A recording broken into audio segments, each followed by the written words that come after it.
Welcome to SNAP, Survivors of Narcissistic and Abusive Personalities.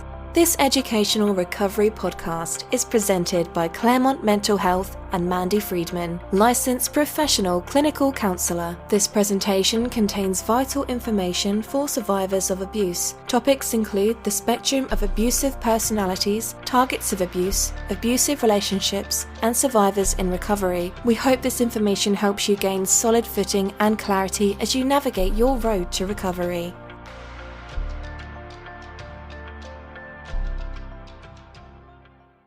I need some practice anyway. Mandy Friedman here, licensed professional clinical counselor, clinically certified domestic violence counselor, clinically certified trauma professional, the creator of SNAP, Survivors of Narcissistic and Abusive Personalities, and the owner of Claremont Mental Health. Oh, okay, got it done. Hi, it's been a little while. I'm back with a video about the basics. What is narcissistic abuse? I feel it's important for us to define this term, especially now when I'm hearing some sort of whisperings of people who have narcissistic personality disorder or have been accused of being narcissistic are finding it offensive that we're using the term narcissistic abuse, as if they personally are being attacked because the term has the word narcissistic in it. And furthermore, that they are neurodiverse and that narcissistic abuse and the concept of it is ableist. Can you believe this? Isn't this what happens? They hijack our narratives, they hijack our recovery, they make it their own. Gosh, they love to control the narrative, don't they? Okay, well, I'm here to debunk all of that. Because the thing is that narcissistic abuse is a style of abuse used by all kinds of different people, institutions, groups, systems, organizations. You can see the elements of narcissistic abuse happening on the world stage. You can see it in an employment situation where you're at work and perhaps there's a particular group of people at work. And those people are using narcissistic abuse as like a bullying, cliquish type of style of abuse. So narcissistic abuse does not mean that it comes at the hands of someone who has been diagnosed with narcissistic personality disorder. That would be, because, yeah, they don't get diagnosed with narcissistic personality disorder. They do go to therapy. They do go to therapy, so that's something. But you know, one of the reasons why people think that narcissistic personality or even antisocial personality is something that's very rare, you know, it's only just a very small percentage of the population. Well, those numbers are based on people who have been seeking treatment and have been diagnosed with these personality disorders. So the numbers are skewed, basically. And any research that's done on psychopathic personalities often takes place in a prison where they've already been incarcerated, and we're not necessarily talking about the abusive, psychopathic, narcissistic types that are out walking around, free to harm whoever they choose. If you'd like more information that is more real-life information, Donna Anderson on lovefraud.com has recently released a study and a book about senior sociopaths. And these are where we're getting the true stories of what goes on in those relationships, comes from the mouths of the people who have endured the treatment, right? We can't trust the self-report of people who are fundamentally incapable of being honest with anyone or with themselves, right? So those pieces of information are kind of, there's a lot more people out there walking around than what you thought that have these tendencies, okay? And then what do? They work places, they have jobs, they're in charge of people, they're part of systems and groups. So this is what I mean when I say it's not just individuals. These individuals wind up organizing and making moves as a system together, and they are using still the same type of narcissistic abuse techniques that individuals will use. For example, here's an example of gaslighting. right? One of the basic concepts. So, and again, politics aside, purely behavior. All we're talking about is behavior, not politics, okay? Keep that in mind. There was an incident where there was a group of people chanting something, and it had to do with the president, and they were saying, you know, screw you, so-and-so, or something like this, and they're like chanting it. And then I noticed there was these bumper stickers on people's cars where I live where it says, let's go Brandon or something. And I was asking, what is this let's go Brandon? What does it mean? Well, apparently the let's go Brandon, and y'all correct me if I'm wrong. If I got the story wrong, I apologize. Just looking for examples of narcissistic abuse in groups and in systems, right? So, you know, they were saying, screw you, so-and-so. And then somehow they decided that that's not what they said. What they said was, let's go Brandon. I don't know who Brandon even is. That's gaslighting. And they have bumper stickers. So we're gaslighting as a group via bumper stickers. This is what I mean when I say that narcissistic abuse happens in groups and in systems. Okay? Now, let's move on to the bigger topics that we can list as being the elements of narcissistic abuse. And don't worry, you don't have to write all this down or go back and watch the video again. Just go to our website. We have a whole section on narcissistic abuse and its definitions so that you can figure out if you are involved in something where this is going on, so you can identify it for yourself, or if maybe something from the past happened that still confuses you today. You might be able to make sense of it. All right, let's start at the top.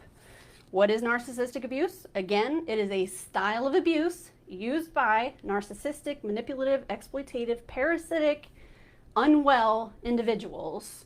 And they use this style of abuse to control the narrative, control their targets, to hide their own wrongdoings, to obfuscate, to confuse, to get away with things, and to be able to do whatever they want to whomever they want.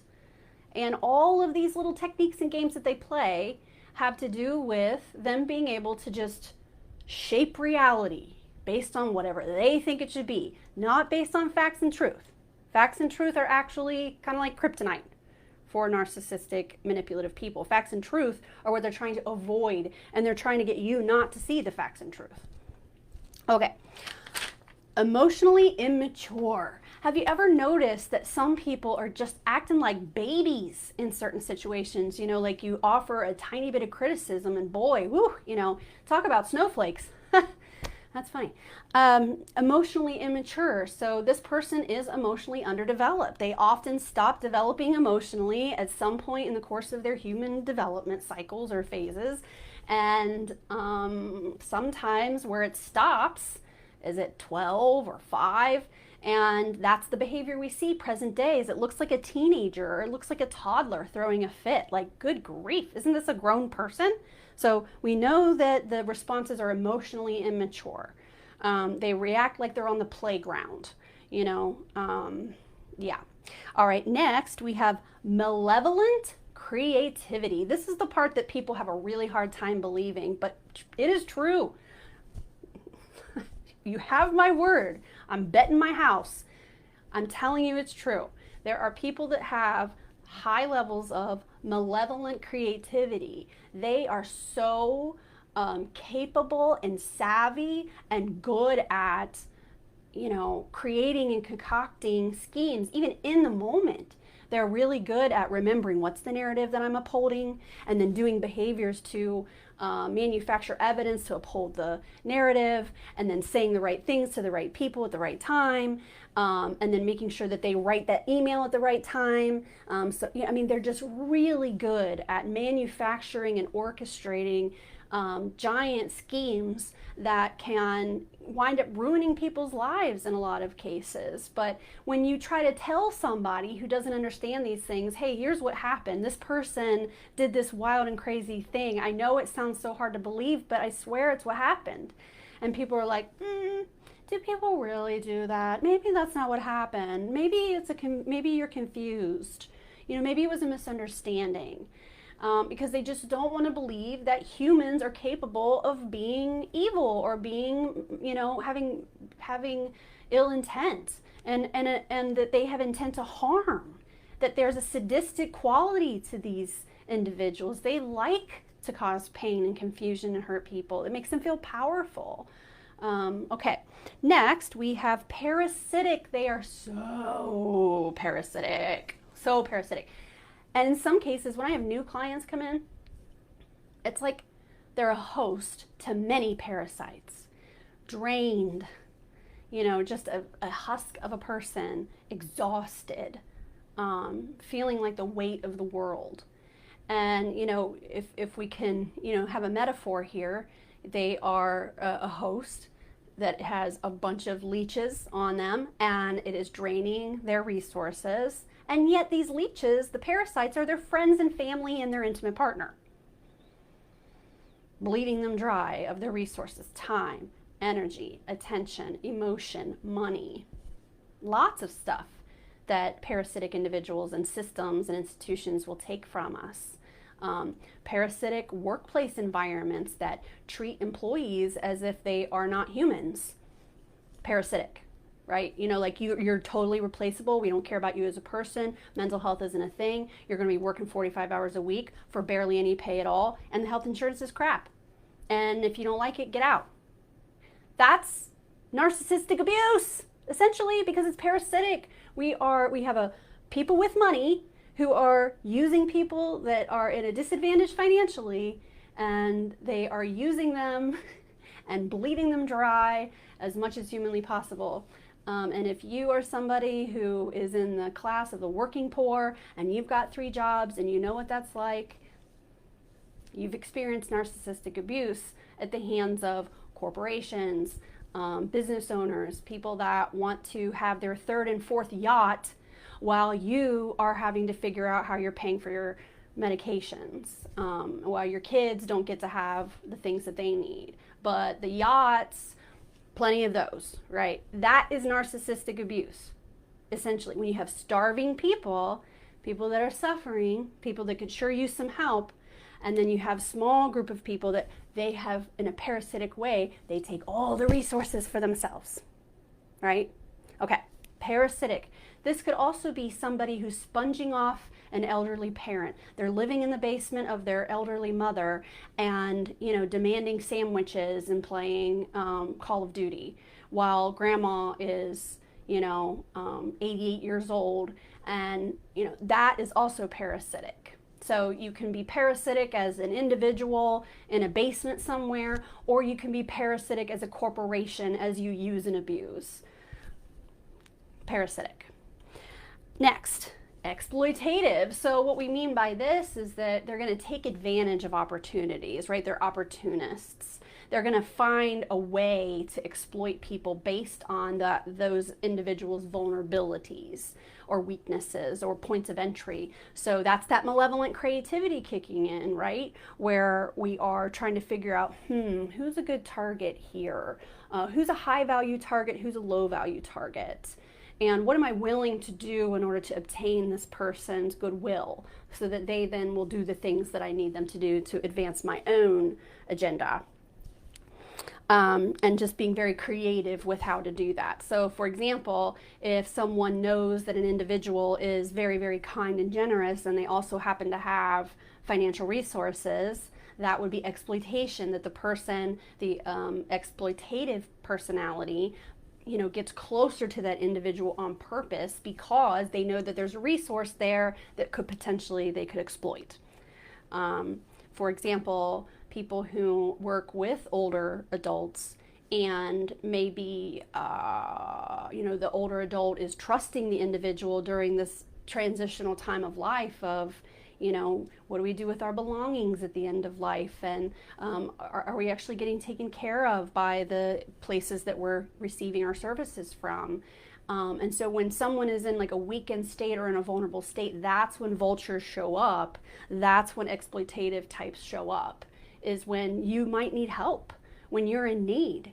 Often that's when they show themselves because they see that you're in a weakened state. That is exploitative in itself. Controlling. Yeah. Not all abusive types, narcissistic abuse using individuals are controlling. Sometimes they're just very even avoidant. They're not really giving you what you need to feel stable or secure in the relationship, but at the same time, they're not like telling you what to do, right? So we have situations where there isn't a lot of control being exerted. Then we have the very controlling situations where you can't dress the way you want to, you can't get your hair cut the way you want to, you can't bathe or groom yourself without there being some kind of comment or criticism. That they control where you are, who you're with, how long you're there, what you talk about, what you do on your devices, anything and everything they will want to control. And this could be a familial relationship. It could be an intimate partner relationship, but you'll know because you'll feel like that you constantly have to explain yourself. And so you're always, no, I was in this place, and the reason I was there was, and I thought such and such, but then I was wrong, and so then I had to do this other thing, and that's why, and so I need you to know why, so that you don't, right? So that it's like you feel like you have to constantly explain yourself, you're on the defense, you're always being accused of things, and you're being accused of things in this very like sort of, I don't know, tone of contempt, like, so maybe they're not saying, I think you're lying, I don't trust you. They'll say something like, sure you were. And then you're like, wait, what? What do you mean, sure I was? Like, are you saying that I wasn't there? I'm just saying that, I don't know what I think. I'm just saying, I don't know. Like, oh, okay, so you don't know what? You don't know if I was where I said I was going to be? Like, what do you... So it can be in these very, like, vague, murky ways, too, that you get accusatory tones, and then you feel like, what? And like that you need to make sense of it. So then you engage with the person, and that's what they want, right? They love to purposefully mischaracterize you so that you come back to try to correct that. I would never do that kind of thing. That's not the kind of person I am. Okay, you just fell for it. It's a big, giant trap. Dishonest? Yeah. They're dishonest to the level that they believe their own lies. I often describe it like this. Imagine life, facts and truth, like what is observable, right? Like picture like a stream of consciousness of, what's actually happening around you as it's entering into your mind and being sort of like recorded in here.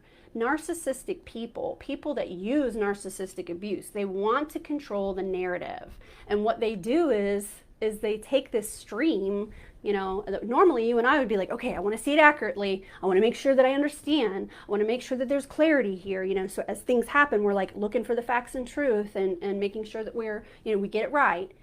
What they do is the opposite. It's how can I shift and shape and twist this to make it what I want it to be before I ingest it and make it a part and internalize it and make it, my story now. Yeah, that's essentially what it is. It's, actually it happened this way, and it was this timing, and the person said this, and here's what I meant, and here's what they meant, and da-da-da-da-da, and then it's all shit. And if you've tried to have a conversation with someone like this, you know what I'm talking about. Because it's almost like you want to go, wait, who are you talking to? Like, are you talking to me? Like, is there someone else in the room? Because they just say things that it's like, what? So very dishonest. They are dishonest about, the narratives of what is actually happening in the world and in their lives. They're dishonest with themselves, and you see this a lot, where they're saying something, I'm the best. Who are they saying that to? Well, a lot of it is they're saying it to themselves, or they want you to say it to them so that they feel good about themselves, right? They need that kind of, they're parasitic, right? They want to take all that stuff. It's like, it'll lap it up. So they're not only dishonest with other people, they're dishonest fundamentally, meaning that the way that they construct their world, the way that they navigate and maneuver in relationships, the way that they define themselves on the inside, it's all dishonest, every bit of it. So that's why, when the relationship's over and you're thinking like, was it real? Like, did he mean or did she mean those things that she said? Like when things were good and we were happy and I felt in love and I felt safe, because there were times like that were okay, right? It wasn't always terrible. But if you keep questioning yourself all the time because what they're saying doesn't make sense, right? Often you will put your own reality aside, what you know to be facts and truth, and you'll put that on a back burner, and you'll accept and operate out of the reality of the abusive person because you have to, right? Now we have cognitive dissonance. And we know that at the end of the relationship, when you're wondering, was it even real? Well, can it be real if it was based entirely on someone else's, deep denial and psychosis and dishonesty with self? I don't know. Was it real? I'm going to say no. I'm going to say no, because it was concocted, it was created, it was manufactured, right? And then once we get settled in and we see the person as who they are, their true self, we don't want to believe it because we have all the previous experience that seems like it wasn't that bad, or right? But it was always there. It was always there. And they knew it was there the whole time. In fact, when they met you in the beginning, they knew what they were doing, right? It's hard to believe. Manipulative, that goes without saying. I mean, they will go to great lengths to be manipulative. They will manipulate from every angle. And there's, under the heading of manipulation, we've got ways to manipulate. For example, triangulation. They're really good at triangulation, where they're, pulling in a third party or a third entity to somehow, make their point or exert control. They'll triangulate fictionally. So they'll make things up, or they will triangulate in a fact-based way where there's something that was said and done that is true. So manipulation happens in so many different ways, but essentially the person is trying to do whatever they need to do to get you to do the thing that they want you to do, without caring about your mental health or your well-being, with full knowledge of your history and the things that are close to your heart. With full knowledge of who you are and what hurts you, they will use that information, they will weaponize that information and use it against you. Another thing that's hard to believe. Remember malevolent creativity? Who would do that? Who would learn about your intimate self and then use it to harm you? These people, that's who. Grandiosity. So grandiosity can exist in two directions. There can be grandiosity of victimhood, and then there can be, of course, the grandiosity of that overt narcissism where, I am the best. I'm the best at. No one does it better than me, and, they are super famous, super rich, or they're super, they're well known, right? They're at the top of their profession. So they're name dropping. They like to drive fancy cars, right? Grandiosity of importance, grandiosity of accomplishments, grandiosity of social connections, grandiosity of familial connections, so they'll be bragging about their family that they treat like absolute garbage. They'll, oh yeah, my sons, they play ball too, and da da da da. They've never been to a game. They never brought them to practice, right? So again, we're just manipulating and using whatever we feel like and creating a narrative that isn't based on fact and truth to even, bolster up the person who's being grandiose, so they're going to brag about things that aren't even real or accomplishments of someone else that they know. Now, remember, grandiosity can happen in another direction, which is grandiosity of victimhood. And this is covert narcissism, which is for another time, but I do have a video on YouTube about covert narcissism. But covert narcissism has to do with being like a unique sufferer who their identity is wrapped up in their suffering. And narcissistic people will use overt narcissism and covert narcissism, sometimes, alternating within a matter of minutes. Some use one version pretty much all the time. So somebody might be overtly narcissistic, 90% of the time. And then when they don't get their way, that's when the victim comes out, so then they're, they're not being fair to me. They're picking on me. Like, no, you just didn't do what you needed to do. The criteria wasn't met, and then you didn't get the thing. Well, it's because they were picking on me, and, it's other people's fault. So that's the covert narcissism, is what it's poor me, poor baby. Everyone else, is mistreating me, and it's not my fault. Right? So that's grandiosity of suffering, grandiosity of victimhood. And you'll notice with these individuals that when you try to help, they treat it like you're robbing them of something, like you're robbing them of their suffering, like they cling to it, You don't know, you don't understand, that's not going to help, nothing works. They don't have a choice. They have to, they will make it seem like that it's on lockdown and that there's no solutions. It's like, why'd you come to therapy then? Again, they do come to therapy. Okay, that's it for today. What is narcissistic abuse? I hope this clears some things up. If you'd like more information, go to our website. Have a good day. Bye.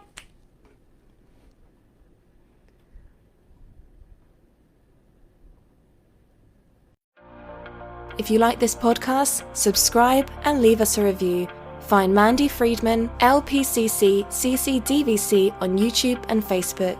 Join the SNAP Survivors of Narcissistic and Abusive Personalities Facebook group and follow us on Instagram @theofficialsnap. Thanks for listening.